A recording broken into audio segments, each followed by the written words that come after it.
Hey, so I brought my daughter to volleyball early this morning before the sun came up, and I was sitting there watching it come up and realized how powerful light is over darkness. And made me think, have you ever had this moment where you felt small or so unworthy that you wanted to disappear? Maybe a mistake that you made, a secret that you kept, something that happened to you or something that somebody said about you, and you had this feeling, this weight that sat on you.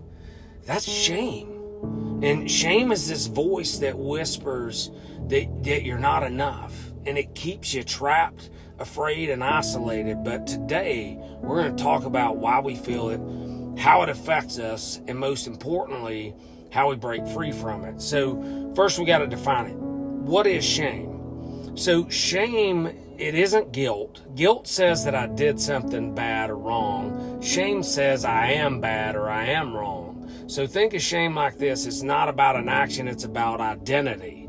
That's how we identify, right? So shame comes from many places in our life: our childhood, society, relationships, things that have occurred to us, our own minds create it. What it does, it tells us that we're broken, we're unlovable, we're not good enough. And when we start to believe that, that's toxic shame. We disconnect, we hide, we numb ourselves. But here's the thing, shame is an absolute liar.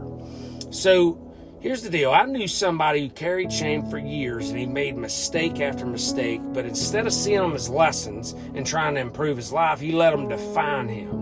He isolated himself, he sabotaged relationships and his whole life with drugs and alcohol, and he convinced himself he didn't deserve to be happy. He didn't believe he was worthy of the love of God or anybody else. But guess what? I was wrong, just like many of you are. So when shame becomes toxic, it controls our lives, every aspect. We avoid risk, we fear vulnerability, we get stuck. It encompasses our physical, mental, emotional, social, and spiritual lives. It takes over. So how do we fight shame? How do we take our power back? Well, 5 steps. They're quick. 1, talk about it. Shame thrives in silence. It thrives in darkness. Let the sunlight hit it. The moment you share your story with somebody safe, it starts to lose its grip. Number 2, separate who you are from what you did or what happened to you. So the reality, you're not your worst mistakes. You're not what happened to you. All people have value, and we're all worthy, period. Doesn't mean you stop growing. But you as a human being have value and are worthy. Number 3, self-compassion over self-judgment. Would you speak to a friend the way you speak to yourself up here? Probably not. So it's time to extend some grace to yourself like you would somebody you love. Number 4, rewrite your story. This is one of my favorites. Your past does not have to define you. Your shame doesn't have to own you. You get to decide who you become next. I got that opportunity and it changed my life.